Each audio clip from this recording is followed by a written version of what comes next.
राजेश और शिवानी नया शादीशुदा जोड़ा था। वो दोनों हनीमून के लिए शिमला जाते हैं। वहाँ वे दोनों रहने के लिए एक होटल बुक करते हैं। अरे वाह, कितने सस्ते में मिल गया ये कमरा हमें। हाँ जी, देखो ना, यहाँ से बाहर का नजारा भी कितना अच्छा दिख रहा है। फिर दोनों घूमने निकल जाते हैं। घूमते घूमते शिवानी एक गुफा के पास पहुँचती है, जहाँ से अजीब अजीब आवाजें आ रही होती हैं।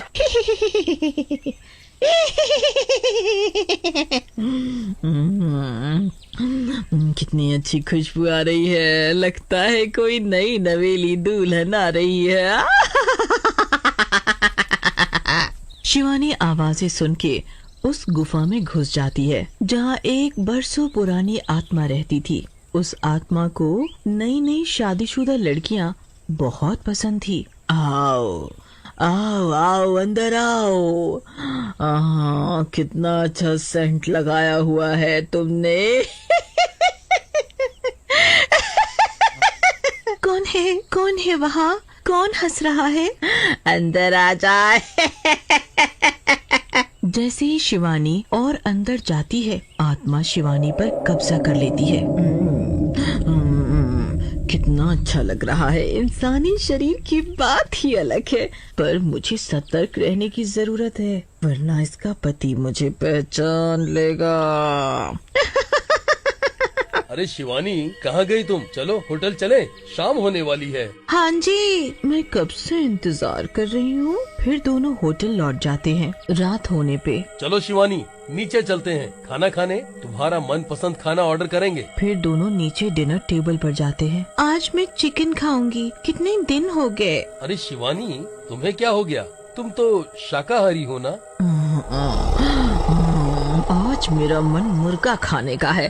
तेरा क्या चाह रहा है? राजेश डर जाता है और चिकन ऑर्डर कर देता है। चिकन देखते ही शिवानी बेकाबू हो जाती है और बुरी तरह से मांस खाने लगती है। मजा आ गया।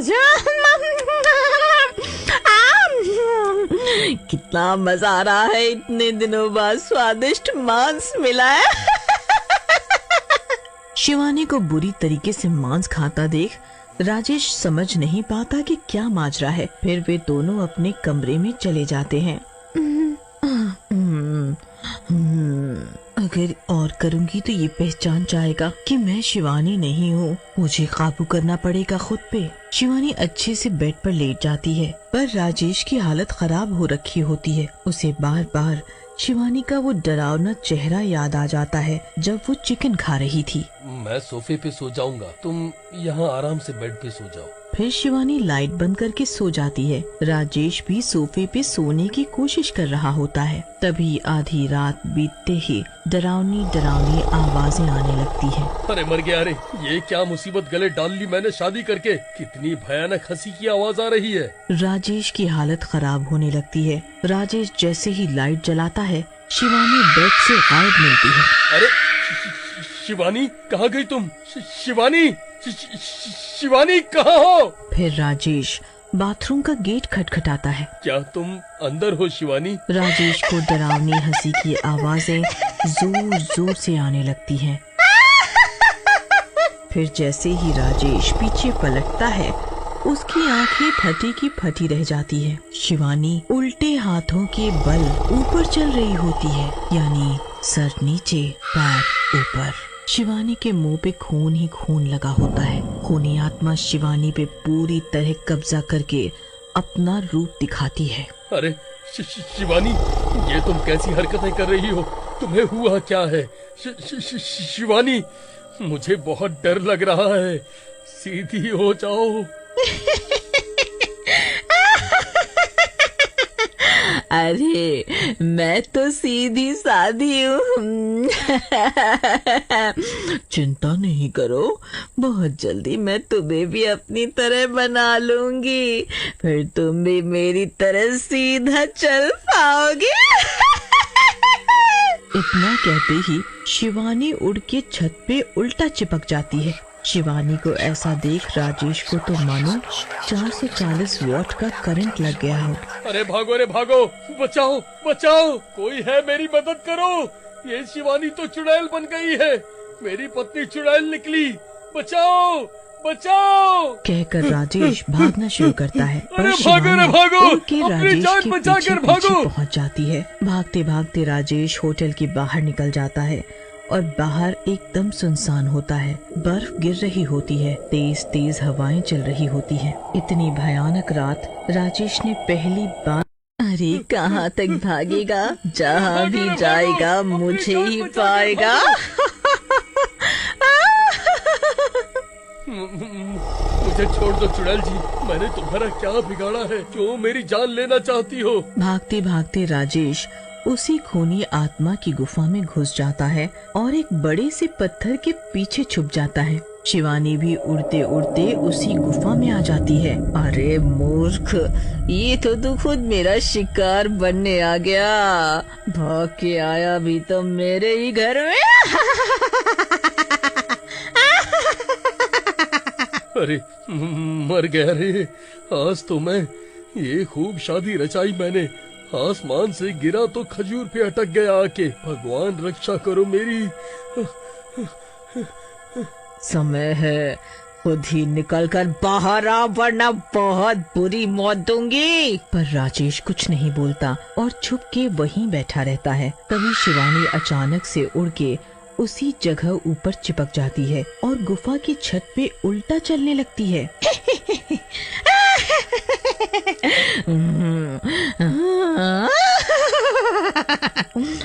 तो तू यहाँ छुपा बैठा है, आखिर मिल ही गया। अब कैसे बचेगा तू? अरे मैंने तुम्हारा क्या बिगाड़ा है, छोड़ दो मुझे। नहीं, मुझे मत मारो। बदला चाहिए मुझे, बदला चाहिए। बदला? कैसा बदला? मैं खूनी आत्मा हूँ।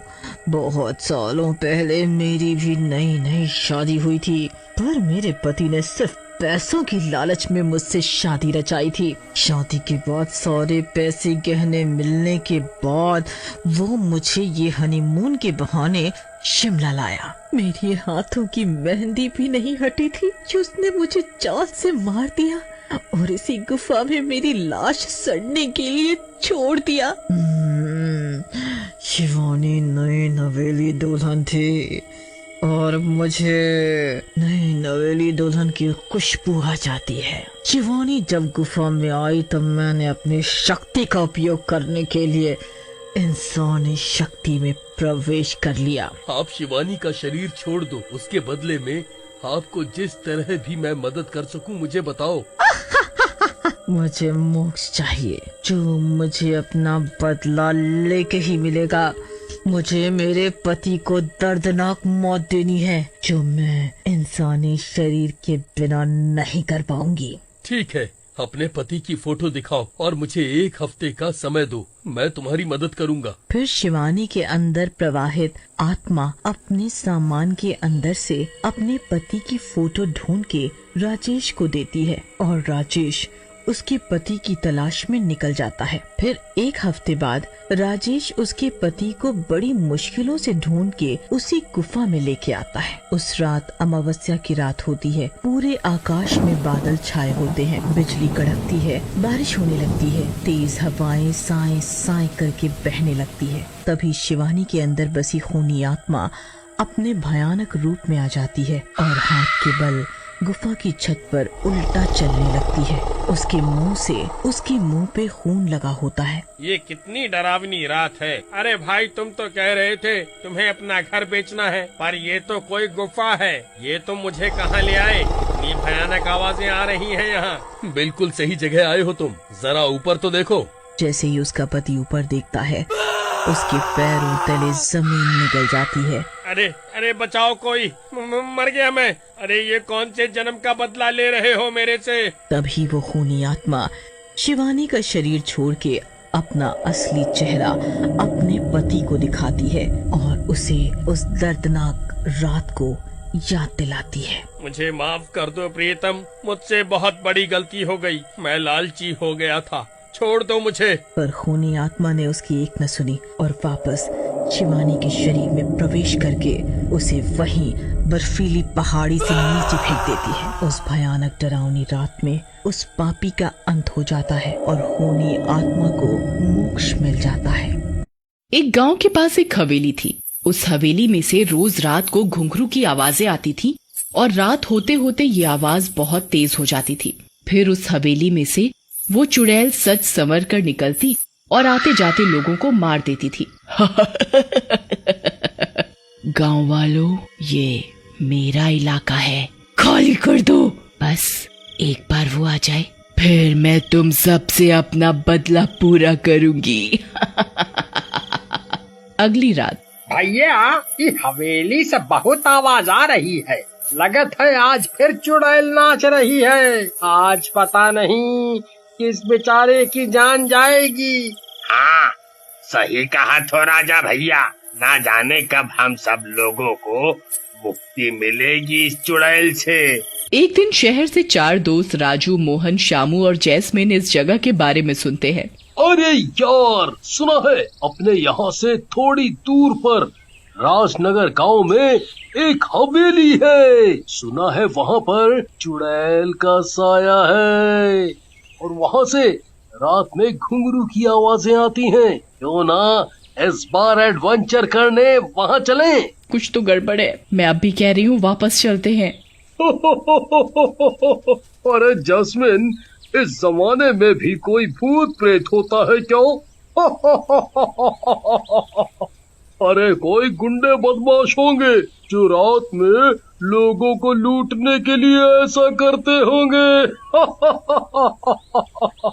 फिर इस तरह तीनों दोस्त जैस्मिन को भी अपने साथ चलने के लिए राजी कर लेते हैं।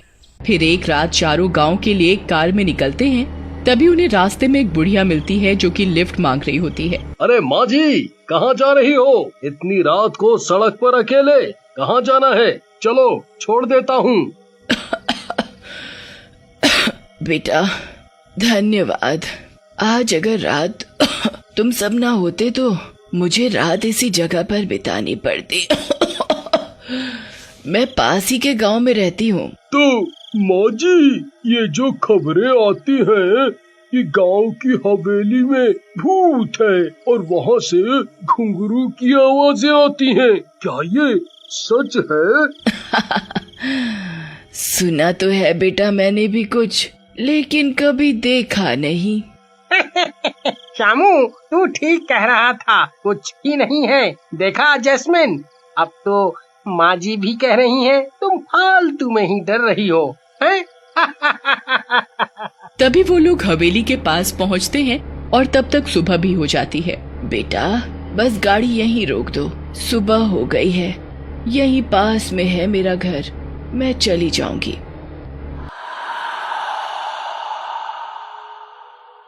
अरे इतनी जल्दी ये बुढ़िया कहाँ गायब हो गई? ओ राजू भाई, ये फालतू का सस्पेंस मत बनाओ। अरे आसपास जंगल है, कहीं चली गई होंगी। तभी एकदम से वही बुढ़िया वहाँ आ जाती है। मुझसे मिलने आए हो? तुम चारों की मौत खींच कर लाई है तुम्हें यहाँ। तभी बुढ़िया चुड़ैल का रूप बदलती है और गायब हो जाती है। उधर राजू कार भगाता हुआ गांव पहुंचता है। अरे वाह, क्या बात करत हो गोरी मैडम जी। आपकी थोड़ी क्या पूरी बात सुनेंगे।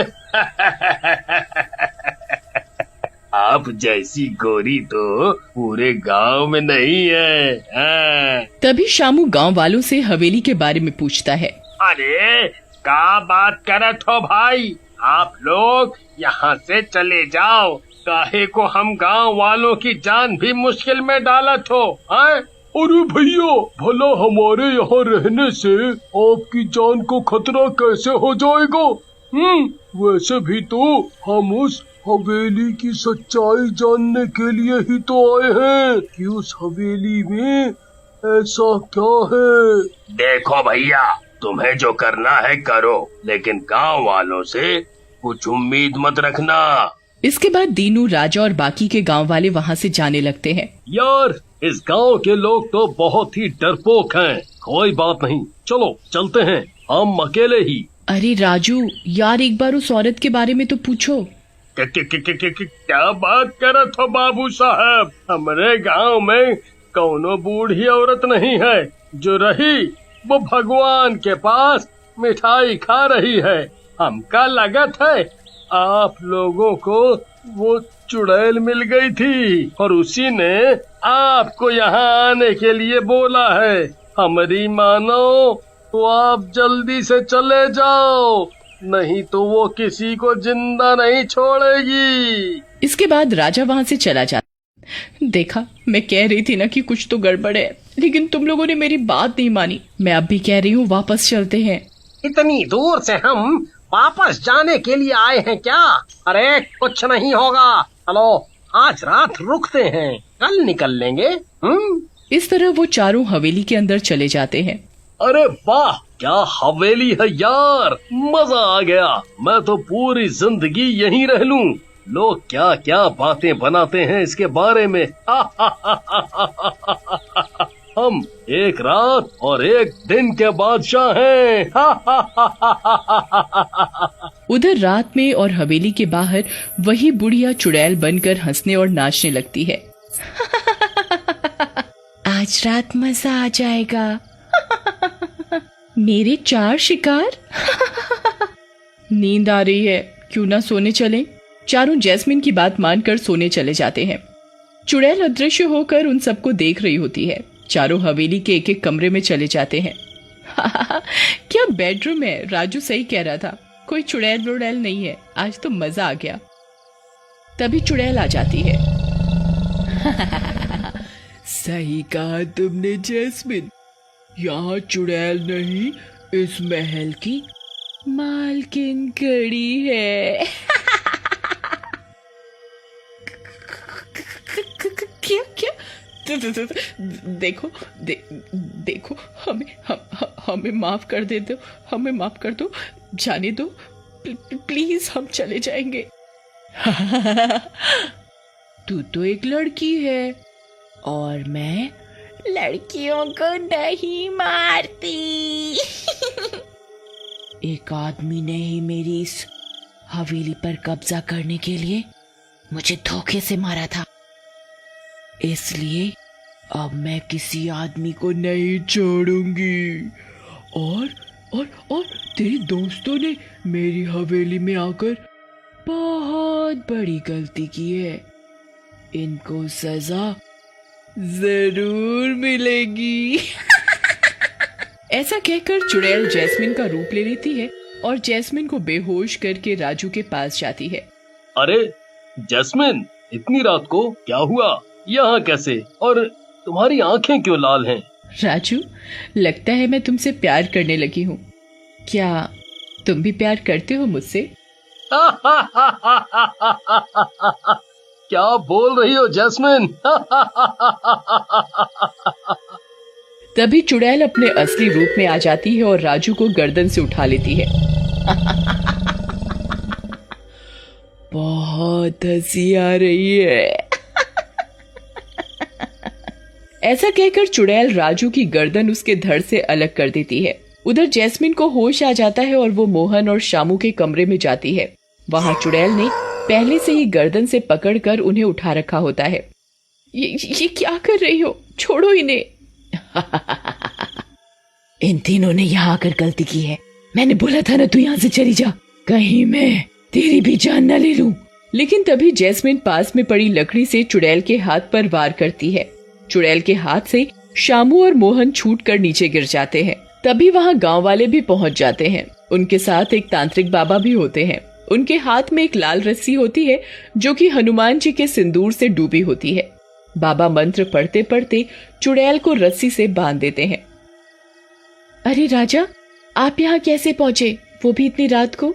दरअसल ये शामू भाई हमारा मोबाइल नंबर लिए थे और हमें तांत्रिक बाबा के बारे में बता दिए थे और इन्हें लाने के लिए बोले थे, लेकिन थोड़ा देर हो गया, नहीं तो आपका एक दोस्त और बच जाता। तुम लोगों ने मेरे साथ धोखा किया है, मैं तुम सबको जिंदा नहीं छोड़ूंगी। जिंदा तो तब छोड़ेगी चुड़ैल जब तू बचेगी। ओम फट, ओम फट, ओम फट। फिर तांत्रिक चुड़ैल के ऊपर गंगा जल छिड़क देते हैं और चुड़ैल जल जाती